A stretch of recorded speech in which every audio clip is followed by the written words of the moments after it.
So, the Star Wars Center. Let's get a little bit more lighting in this biatch. The Star Wars Center.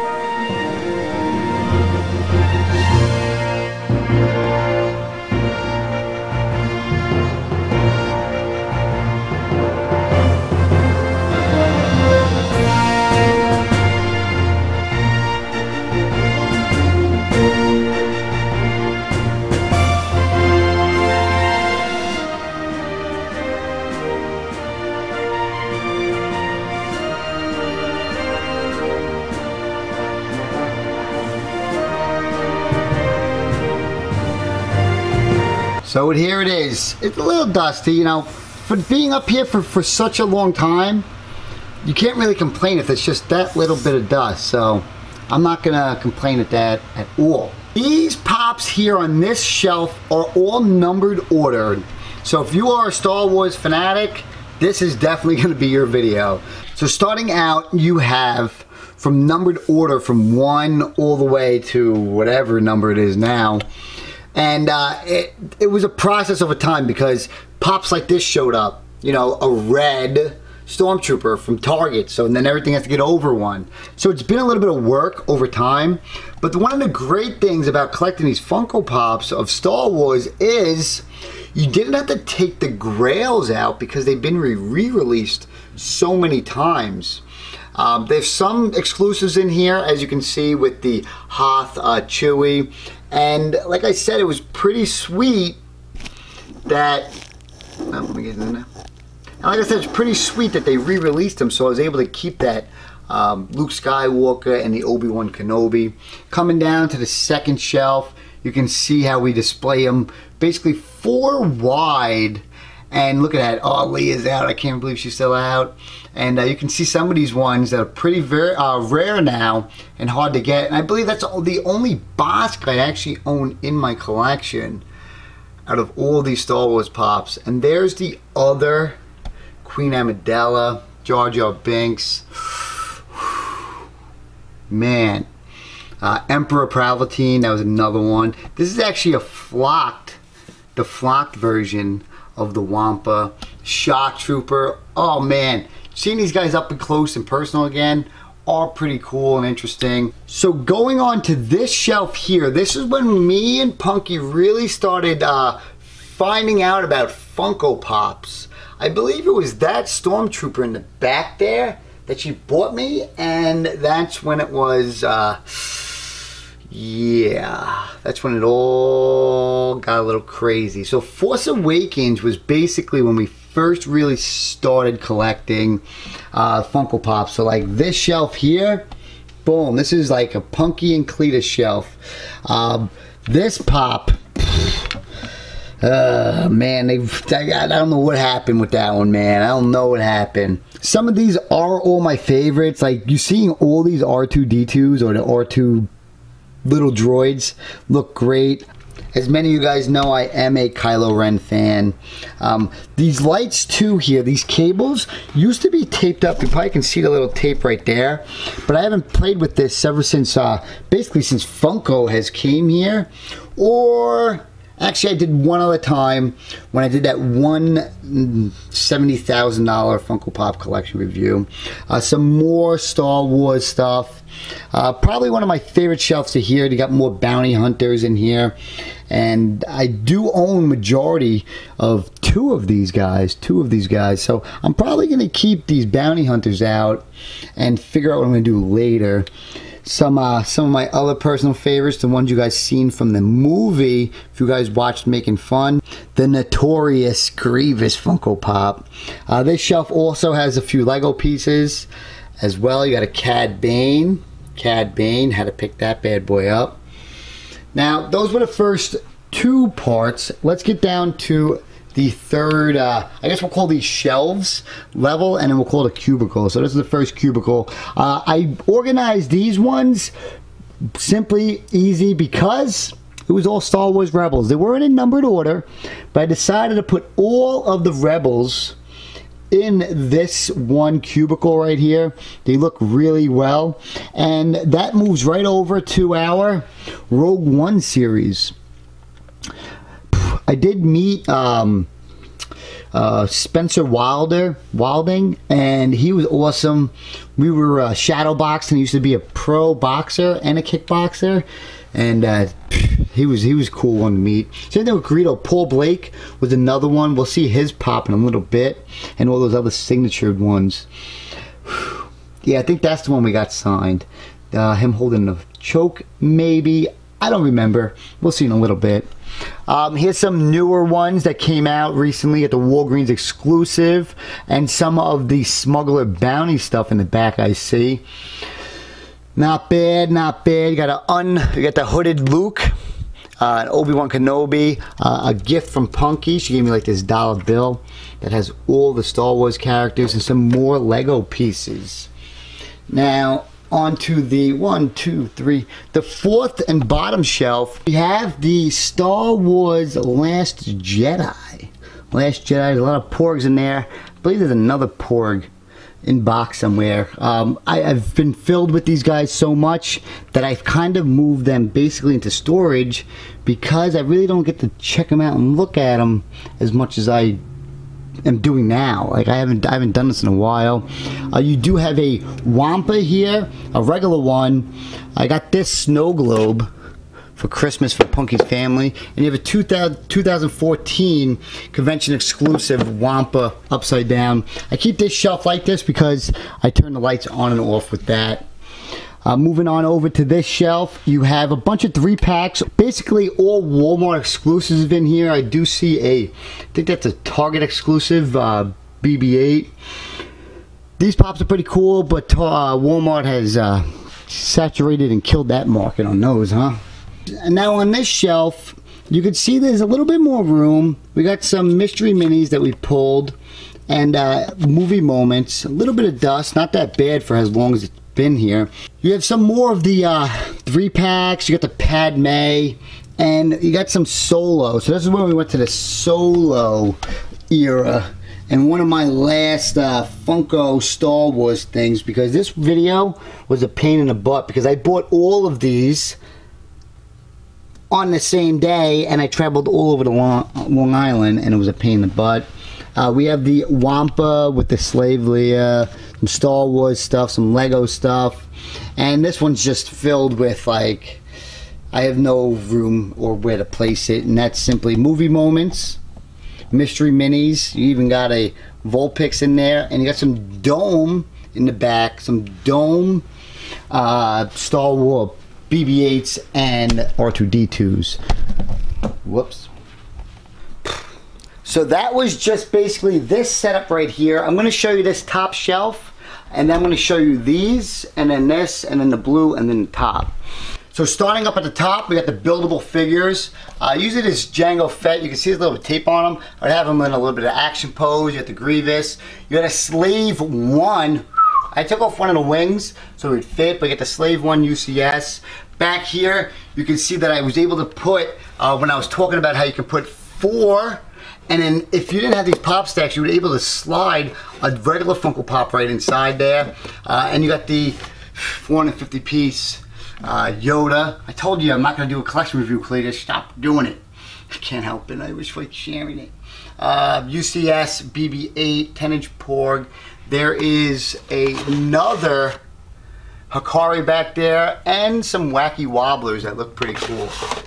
So this here, one of these hold 8. There's 3 of them, so we got 24 in there, and 16 of them are basically filled. So I'm done with this spot. Before we get to the top area, we're gonna talk about some more of these OOB ones, these deluxe size ones that I took out of the box and deserve to be out of the box because of the size of the boxes of these guys. There's no way, if you're gonna collect these Star Wars pops, to be able to just display them in the box. It's impossible. There's some Star Wars stuff in the back that hasn't got a celebration sticker yet, and some that did. I was also able to get this pop recently. No idea who he is, but he was a special events kind of pop. and he needed them. Up here is one of the hard section to actually complete, and that is getting these Star Wars Celebration pops. And some special event ones, you can see that one. But a lot of these Star Wars Celebration ones are really hard. Especially these ones that were released in Europe with the 2016 stickers. And this is when I really became a sticker whore, basically. I wanted to have every sticker of every pop, and Star Wars Celebration was the way to go. They do look good, they look cool, and a good example of that one is this one right here. I bought it because it had the Time Wars exclusive sticker. These shelves are pretty cool too. They hold regular pops in them. I'll leave a link for those. You guys basically know them by now. But this was basically the top left corner from what you guys would see. And you guys can see how I was able to store some pops back there as well. Let's move on to the right side. Now, starting on the right side, you can see that I'm still storing more stuff. Those bigger boxes back there, they fit perfect for me. We do have the Disney's, what was that, 8 pops, 3,000 piece limited from Europe. I was one of the first people on YouTube to ever get one of those, or any people that actually knew from this country to have one. And these are all the blue box ones. You can see some customs. This was a custom box, that was a custom, but I basically just displayed it simply along this wall, and then it cuts off right here with all the Marvel Grails that I've been working on, and I just moved 15 other Marvel's Grails into storage because these are really the ones I really want to keep over time and be able to show them. And some of these pops, I believe they're going to go into storage soon as well. I can't help it. This one is signed by Greedo. Me and him traded signatures, which was pretty interesting and pretty cool. I believe all these pops should be signed that way. Don't put it on the front. But let's go talk about the Grails and start finishing up this video so it's not too long. It's probably already 20 minutes. Ugh. So the one great thing about setting this up the way I did, there was enough space to then add the Grails up top. I'm even going to turn this on for you for a second. Yeah, we got it. We got it. It has a little bit of a noise. I do have the Kylo Ren one. It's over there, and there's a Yoda too that plays by himself. But I'm gonna shut that off just so you can hear me talk. Now this top row is basically from the oldest to the newest. So this being the newest up top, you can see that there's some doubles with these Bobas Fets. I would definitely want to get a double of this one and the other double of this, like I said before, with the holographic Paris sticker and the shared sticker on that one. I'm a psychopath, I know. Now let me zoom out just a little bit. Yeah, I know. These are basically all the Grail pops. They're obviously up here for a reason. This is signed 2 up top, Mark Hamill, $295 he paid. And these are all the Grail pops. They're obviously up here for a reason, so no one touches them ever. And that's basically my Star Wars display. I'm gonna set the camera back up now and give you my final thoughts. So this has been my display for, like I said, since we started collecting, and I'm up to the part now to be able to take them down. The Star Wars series has been this one series that I've always gone to because it's the series that me and Punky got into. If it wasn't for Punky, I would have never bought a single Funko Pop, never would have bought any of these. And with Punky coming home with $300 worth of pops after going Funko Pop hunting for the first time was an amazing feeling, and seeing on the floor, putting them in numbered order, looking for the ones that she missed. I filled them all up. I don't think she wanted to do all that, but I did. Good times, good times. I will add, in 1 month, I did spend, the most I've ever spent was about $10,000 on Funko Pops. In 1 month. I do have the paperwork. I will bring it up one day. But I did buy all the Star Wars Grails at the time, and the Marvel Grails for my first video ever for my YouTube channel. So I'm gonna finish this up here. The Star Wars Funko Pops have been the backbone, and the Star Wars Center has been the backbone. It's been featured in the movie for the Netflix Funko movie, and it's been my like place that I go and I see them all the time. I don't know if we're gonna take down all of this and just move the cage over here, or I might just take the top off and maybe build that Millennium Falcon. I don't know, but I definitely am going to be boxing all of these up in another video, which is going to cause me the biggest mistake I've ever did in collecting Funko Pops ever. That's another topic. Biggest mistake I've ever done. Ever. The one good thing about these Star Wars Pops, and the good thing about you guys if you're new to it, or you just been collecting for about a year or so, was the fact that they re-released a lot of them in different boxes though. Does it hurt the value of the older ones? Absolutely not. They're rare, and they're going to stay rare for a reason.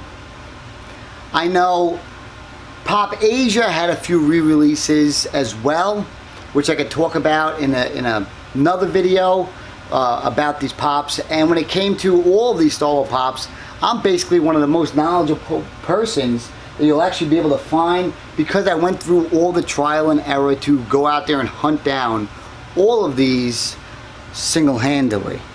So I'm going to end it here. Hope you guys enjoyed this video. It's been a long journey of collecting. It's been taking a long time to make this display come into effect. And it was like my prize jewel. It's my prize jewel of setting it up. When I first started collecting, there was nobody. There was nobody with Funko Pop display videos, how to set up your Funko Pop collection, any ideas. There was nothing. This originally was going to go on where my live stream was, and we're going to set them up there by my computer. And then it turned into this, with me and Punky just going to IKEA, seeing how much space we had, and having fun with it, building it, number ordering it, and having a blast. I do love this thing, but as all great things do, everything great and everything good always comes to an end. And a new beginning, a new end, I don't know what to call it. But these Pops are all going to get boxed up. Basically at the end of this video, I'm just going to go start boxing them up right about now. I hope you guys enjoyed my Star Wars display center. The Star Wars Center, that's what we named it, right? That's the name of it. That's it. We had the Marvel corner, and this is basically it. Even in the Funko movie. This is the Star Wars Center of the house. One of the largest collections, and then they cut me off. I did say in the country. I'll see you guys here next time. Let me know if you guys like this video, because it finally just happened.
And again, this isn't a collection review. This is just me taking down the Star Wars Center and explaining everything. I have been procrastinating on this video for at least a month. If not longer. Like, non-stop procrastinating. Hold on. When you live in the hood, there's a lot of Wisconsin stuff, you know. Ambulance. But I've been procrastinating on this video for so long. I can't believe I'm actually going to do it. I'm probably going to live stream me reboxing all these.